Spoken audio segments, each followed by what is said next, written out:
अभी से हम लोग शुरू करते हैं डेफिनिट इंटीग्रेशन। डेफिनिट इंटीग्रेशन मतलब निश्चित समाकलन आप लोग पढ़ाई करेंगे, बहुत बढ़िया चीज़ें हैं, आपको ध्यान देना चाहिए। वैसे तो निश्चित समाकलन बहुत इजी होती है, लेकिन थोड़ा सा ध्यान देने की कोशिश करिएगा आप लोग। मेरी बातों को थोड़ा ध्यान दीजिए बुआ। हम एक समाकलन, डेफिनिट समाकलन के बारे में थोड़ा समझाने की कोशिश करते हैं। सुनिए मेरी बातों को, ध्यान सुनिएगा, बस स्कूल बन के। अभी तक हम लोग समाकलन कैसे किए हैं भाई? समाकलन किए हैं, ऐसा समाकलन का सिंबल होती है, यहाँ पे एक फलन होता है, आपको याद है ना, और इंटू में dx तो जरूर रहती है, ये होता है मेरा। अब फलन यहाँ पे कुछ भी हो सकता है, कुछ भी फलन रहता है। जैसे ही हम इस फलन का क्या करते हैं, जैसे ही इस फलन का इंटीग्रेशन करते हैं, फलन बदल जाती है। क्या फलन बदलती है ना भाई? साइन है, कॉस बन जाए, कुछ भी बदल जाती है ना, चेंज हो जाती है ना। यहाँ पे कुछ नहीं रहती है, मतलब अनिश्चित है, कोई लिमिटेशन नहीं। लेकिन आपको यहाँ पे a और यहाँ पे b दे देगा, इस a b की जगह कुछ भी हो सकती है, समझ रहे हैं ना। मतलब एक एरिया फिक्स कर देगा, यहाँ से वहाँ तक, यहाँ से वहाँ तक, समझ गए ना। तो निश्चित समाकलन का मतलब एक एरिया फिक्स कर देगा यहाँ से वहाँ तक। तो ध्यान से सुनिएगा, निश्चित समाकलन का ये होती है। अब जैसे ही फलन का आप कल समाकलन करोगे, क्या हो जाएगी? फलन बदल जाएगी। तो यहाँ पे फलन स्मॉल एफ एक्स है ना, तो मान लेते हैं फलन बदल के कैपिटल एफ एक्स हो गया। ध्यान से देखिएगा, अरे भाई जैसे इंटीग्रेशन होगी तो फलन नहीं बदल जाती है। तो मान लेते हैं ये फलन था स्मॉल एफ एक्स, बदल के क्या हो गया? Capital F x. इसके जगह क्या होगा? फलन डिसाइड करेगा। जैसे कैपिटल एक्स हो जाएगा, आप लोग अभी तक क्या करते थे? प्लस सी जोड़ के और आंसर लिख देते थे, यही करते थे। अभी तक जैसे इंटीग्रेशन करते थे, प्लस सी जोड़ के आंसर लिख देते थे। लेकिन निश्चित समाकलन में कोई कांस्टेंट नहीं होती है। जैसे ही फलन बदलेगा, आपको एक बार अपर लिमिट को ऊपर और लोअर लिमिट को नीचे देना पड़ेगा, समझ गए ना। तब जाकर के आपको लिमिट बैठाना पड़ेगा। एक बार b बैठाना पड़ेगा x के जगह पे, ये कितना हो जाएगा? एफ बी माइनस एक बार a बैठाना पड़ेगा नीचे, मतलब एफ ए, समझ गए ना। तब जो घटा करके जो फाइनल रिजल्ट आएगी आपको, तो वही हो जाएगी आपका निश्चित समाकलन। और ये जो रिजल्ट आएगा ना, स्वयं एक कांस्टेंट होगा। अभी तक आप एक कांस्टेंट जोड़ते थे ना, अब ये जो रिजल्ट आएगा वो एक कांस्टेंट होगा, अचर 2 4 5 पाई बाई 2 पाई बाई 3, समझ रहे हैं ना। इसका रिजल्ट है आपको कांस्टेंट मिलेगी, अचर पद रिजल्ट मिलेगा, समझ गए। तो निश्चित समाकलन क्या लोचा होती है? जैसा आप अनिश्चित समाकलन में किए थे, सेम टू सेम वैसा ही करेंगे, बस एक लाइन बढ़ जाएगी। किसमें? आपको लिमिट बैठाना पड़ेगा। अपर लिमिट x के जगह पे माइनस लोअर लिमिट, अभी जो माइनस लगाओगे लोअर लिमिट, तब घटा करके जो आएगी उसी को आप कहोगे निश्चित समाकलन का आंसर, समझ रहे हैं। तो ये बहुत बढ़िया। लेकिन इसका एग्जाम्पल के तौर पे अगर हम देखते हैं, तो एक एग्जाम्पल देखोगे सारे लड़के, एग्जाम्पल्स देखते हैं। अगर हम आपका एक प्रश्न दे दे एक्स स्क्वायर्ड प्लस एक्स, सारे लड़के dx लिमिट है 2 से लेकर के 3 तक। अगर हम आपको बोले इसका इंटीग्रेशन करिए, तो क्या कर दोगे? सबसे पहले इसका करिए जैसे आप करते थे। क्या हुआ? हाँ, हमेशा नीचे छोटा रहेगा, ऊपर बड़ा रहेगा, लेकिन ये जरूरी नहीं है।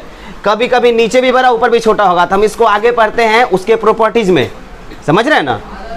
हमेशा अधिकतर आपको नीचे छोटा ऊपर बड़ा मिलेगा, लेकिन कभी कभी नीचे बड़ा ऊपर छोटा भी रहेगा। इसके बारे में हम लोग पढ़ते हैं प्रॉपर्टीज में, तब उसको चेंज करनी पड़ती है थोड़ा सा, बस प्रॉपर्टीज में। फिलहाल आप इस टॉपिक को देखिए ना। अब बताओ तो इसका कितना हो जाएगा? x³ बटे 3, याद होगा ना। और x का क्या होता है? फलन बदला। जैसे फलन बदला, आपको एक बड़ी ब्रैकेट देके ऊपर 3 और नीचे 2 ऐसे लिखना पड़ेगा। अब आपको क्या करना होगा? अपर लिमिट बैठाना पड़ेगा पहले, सारे x के जगह पे बैठाइए। तो 3 बैठाओगे ना, तो कितना हो जाएगा?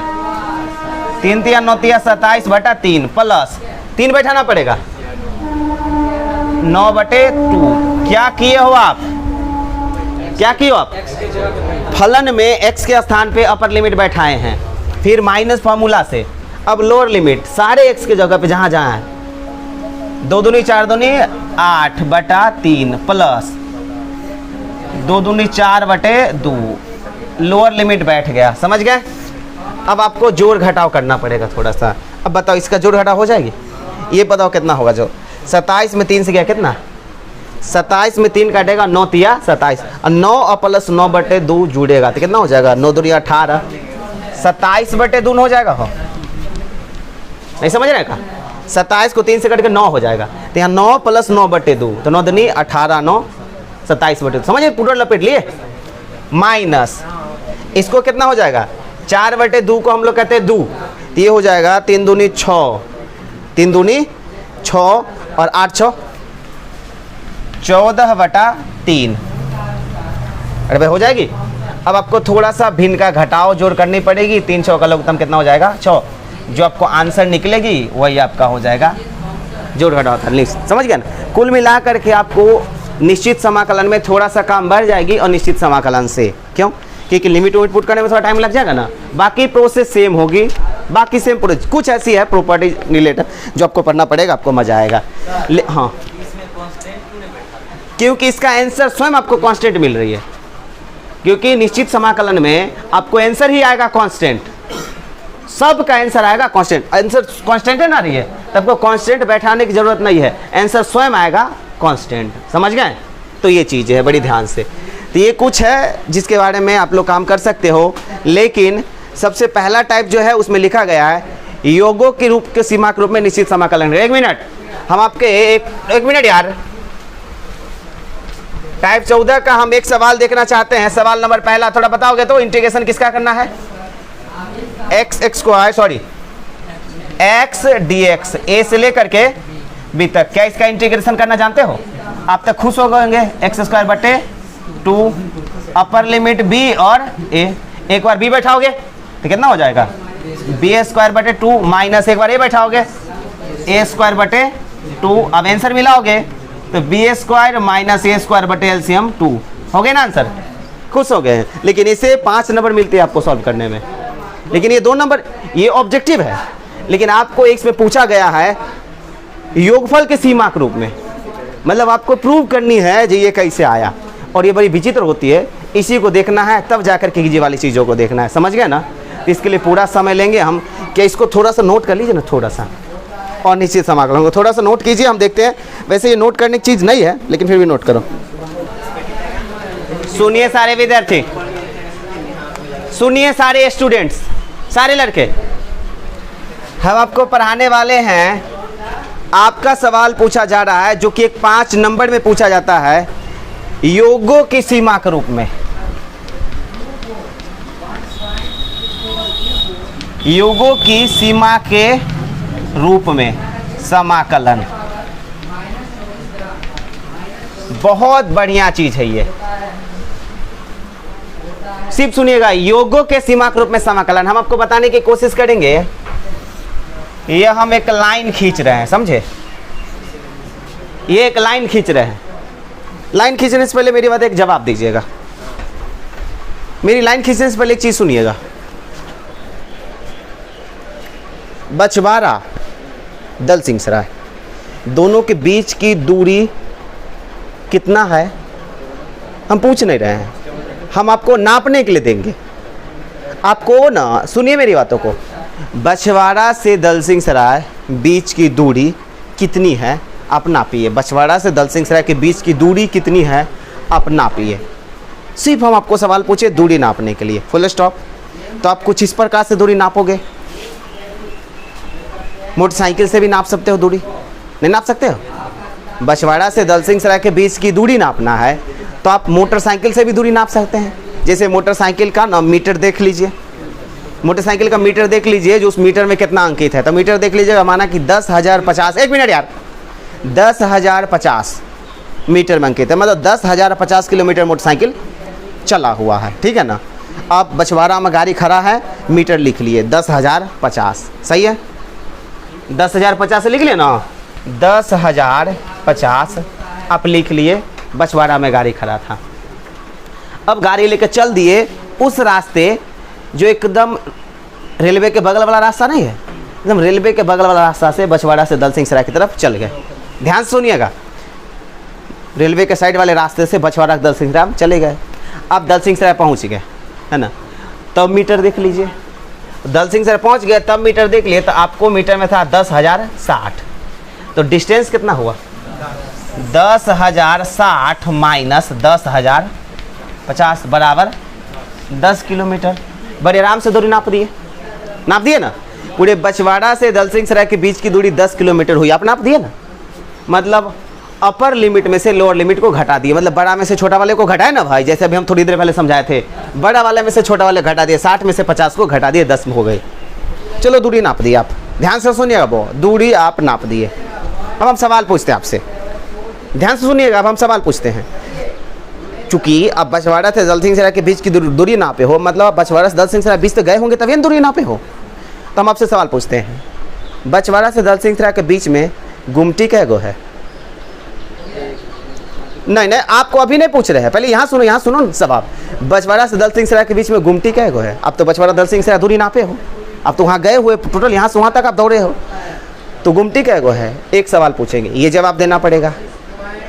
आप नहीं दे पाओगे, अनजान बंदे हो आप लोग, घर बछवाड़ा है हो, आप नहीं जवाब दे पाओगे। शायद दे लिए। बछवाड़ा से दलसिंहसराय, मिनट, बछवाड़ा से दलसिंहसराय के बीच जो पटरी है रेलवे, तो कितना जगह पे ज्वाइंट है? दूसरी सवाल, नहीं दे पाओगे, जबकि आप बछवाड़ा दलसिंहसराय बीच गए हो ना भाई, आपको पता होना चाहिए, दूरी नापे हो। पटरी कितना जगह पे ज्वाइंट है? एक कोई पटरी तो होगा नहीं, ज्वाइंट बंद करके बनाया गया है। जवाब नहीं दे पाओगे। बछवाड़ा से दलसिंहसराय के बीच में रेलवे लाइन के बगल में पीपल का कै गो पेड़ है? जवाब नहीं दे पाओगे, समझ रहे हैं को। बछवाड़ा से दलसिंहसराय के बीच में रेलवे लाइन के साइड में कुल कितना कल है पानी पीने लायक? कोई जवाब नहीं दे पाओगे। मतलब जब हम बछवाड़ा से दलसिंहसराय के बीच की जो हम घटना के बारे में पूछे तो आप जवाब नहीं दे पाओगे। क्यों? क्योंकि आप सिर्फ और सिर्फ दूरी नापे हो, बाकी कुछ नहीं नापे हो। समझ में आया ना? और दूरी नापने में कितना देर लगा होगा? मुश्किल से आधा घंटा लगा होगा, 10-15 मिनट लगा ना, मोटरसाइकिल चला, यहाँ पहुँचे, दूरी नाप लिए। मतलब केवल और केवल आप दूरी ही नापे, बाकी और बछवाड़ा से दलसिंहसराय बीच के अब कोई एक्स्ट्रा चीज़ों के बारे में जानकारी नहीं लिए, सिर्फ आप दूरी नापे हो। समझ गए ना? तो पहला कंडीशन में आप दूरी नापे, दूरी कितना हुआ? 10 किलोमीटर, और सिर्फ दूरी के बारे में पता है, बाकी कोई घटना के बारे में पता नहीं है जो बछवाड़ा दलसिंहसराय बीच में हो गई या हो रही है।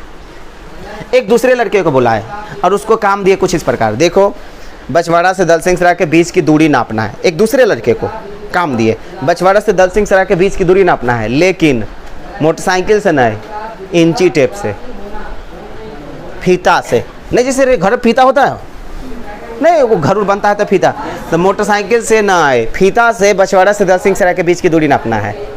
तो बताइए, जहाँ वो आदमी 15 मिनट में दूरी नाप दिया था, वही दूरी को नापने में इसको 1 दिन लगेगी ना, हो नहीं 1 दिन लगेगा।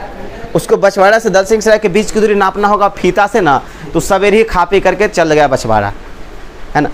अब उसको चल गया बछवाड़ा, एक पार्टनर को लेकर चला होगा या अकेले चला गया, और फीता से नापेगा। फीता से जो नापेगा तो क्या एक ही बार बछवाड़ा दलसिंहसराय के बीच भिरा देगा फीता? उतना बड़ा तो फीता होगी नहीं, तो क्या करेगा? टुकड़ा टुकड़ा करके दूरी नापेगा। पहले माना कि उसका फीता जो है हो सकता है 20 मीटर निकलता हो, एक बार में 20 मीटर निकलता, तो कैसे नापेगा? लकीर दे देगा 20, फिर चेन देगा, फिर 20, ऐसे नापेगा बार बार करके। ऐसे करते करते तो कहाँ तक आ जाएगा?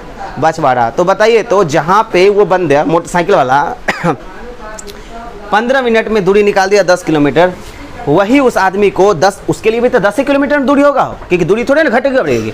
तो उसी बंदे को ये दूरी 10 किलोमीटर निकालने में कितना दिन लगेगा? 1 दिन लग सकती है, नहीं समझे? उस लड़के को दूरी निकालने में लगा 15 मिनट, इसको कितना दिन लगेगा? 1 दिन। लेकिन आंसर सेम होगा दोनों का, आंसर सेम होगा। अरे भाई तनी आगे पीछे नहीं हम जोड़ सकते हैं, आंसर सेम होगी दोनों का।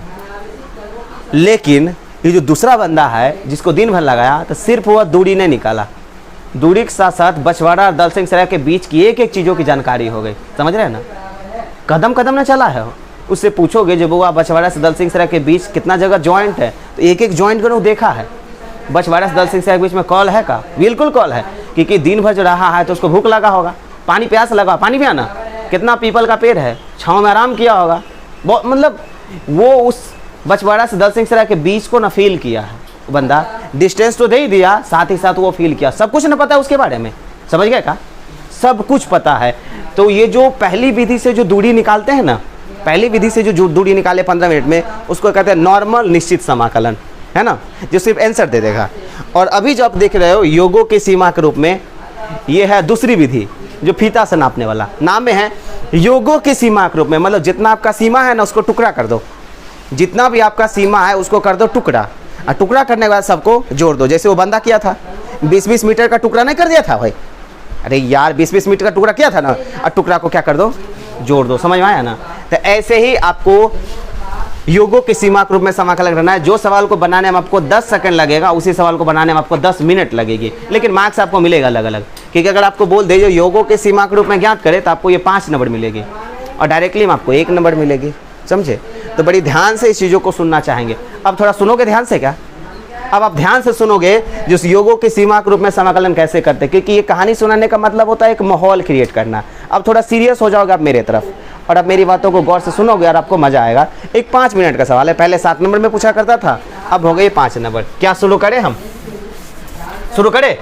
अब बड़ी आराम से आप सुन सकते हो रिलैक्स होके। है ये स्टार्टिंग पॉइंट ये है और अंतिम पॉइंट ये, जैसे बछवाड़ा हुआ ना, समझ जाओ ये हो गया बछवाड़ा और ये दल सिंह सराय।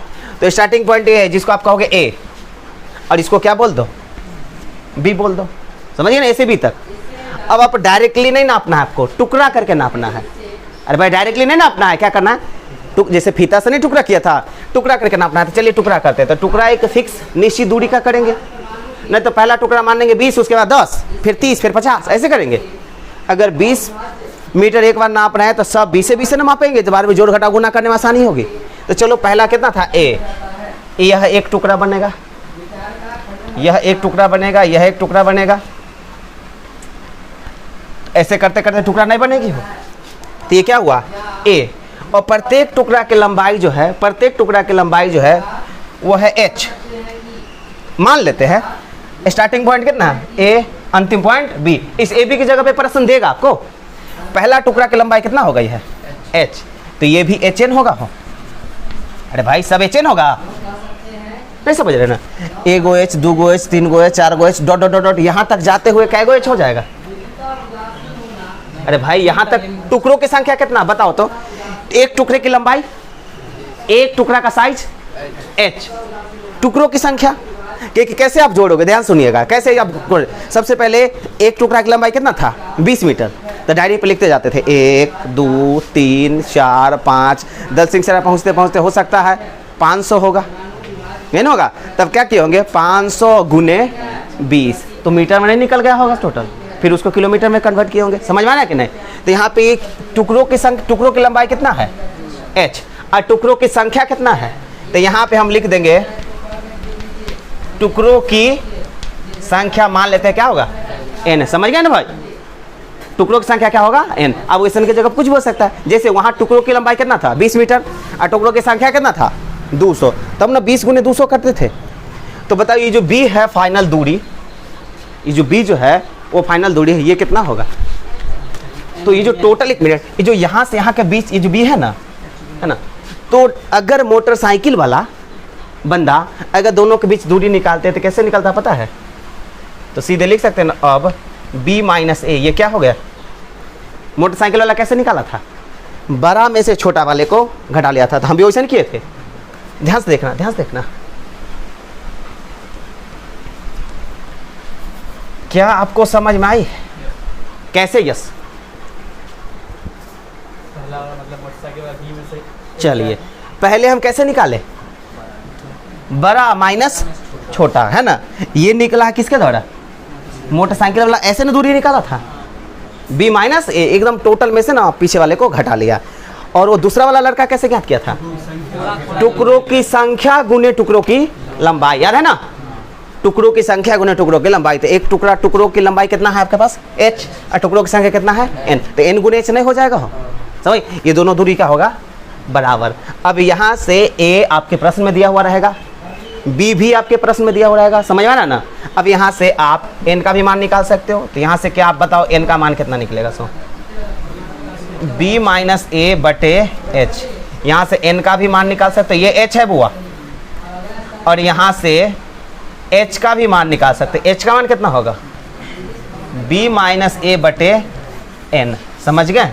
इस चीज़ों को ध्यान रखिएगा, बहुत बढ़िया चीज़ें होती है। क्या ये समझ गए, समझ गए, चलो ठीक है, आप समझ ही गए हैं। अब हम आपको फलन के बारे में बताते हैं, एक फॉर्मूला, बड़ी गौर से देखिएगा, बड़ी गौर से देखिएगा। आपका फलन होगा, फॉर्मूला देखिएगा, आपका फलन होगा इंटीग्रेशन fx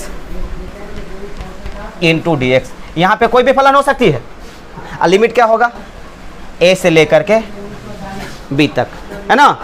इसको योगफल के सीमा के रूप में करने के लिए सबसे पहले देखो क्या करोगे, से देखो क्या करोगे, इसका फॉर्मूला होता है h into limit h tends to 0।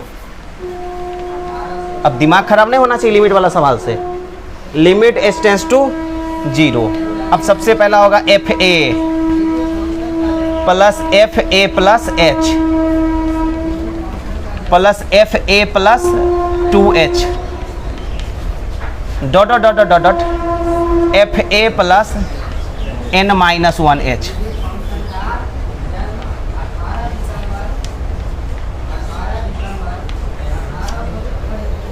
यही आपको ध्यान रखना की जरूरत है। अब बताइए क्या हुआ, सो मेरी बात सुनिए तो सही ना। कुल कितना टुकड़ा है आपके पास, कुल कितना टुकड़ा लेना है, n गुना टुकड़ा है।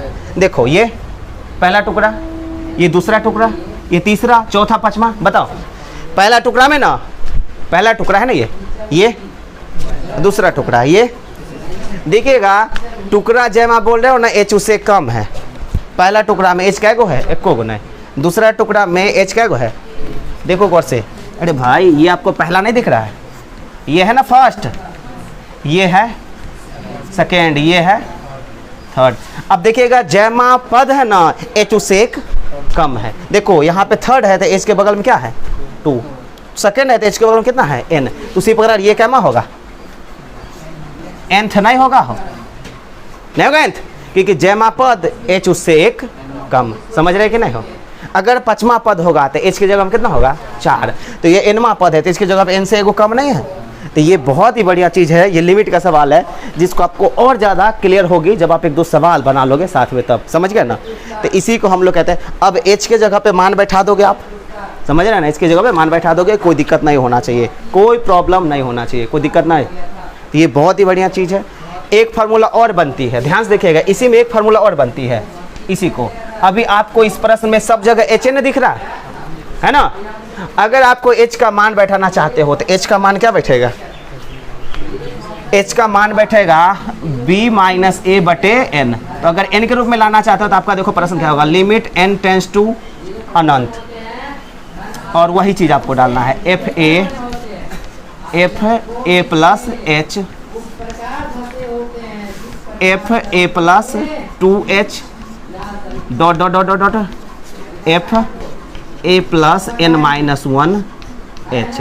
अब थोड़ा आप लोग ध्यान देने की कोशिश करोगे, अभी दिमाग पे चढ़ नहीं रही आप लोग को, थोड़ी देर बाद चढ़ेगी। जरूरी है जब ये तुरंत ही चढ़ जाएगा, हो हम लगे हुए ना आपको दिमाग पे चढ़ाने के लिए, बस लगे रहो ध्यान से। अब ये दोनों में से कोई भी अप्लाई कर सकते हो, कब कौन अप्लाई करनी है आइए समझाएंगे सो तुरंत। क्या थोड़ा नोट करना चाहोगे, 2 दिन हमको समय चाहिए इसके लिए, बड़ी आराम से नोट करो ना, हम सब क्लियर कर देंगे बारी बारी से, बारी बारी सब क्लियर कर देंगे।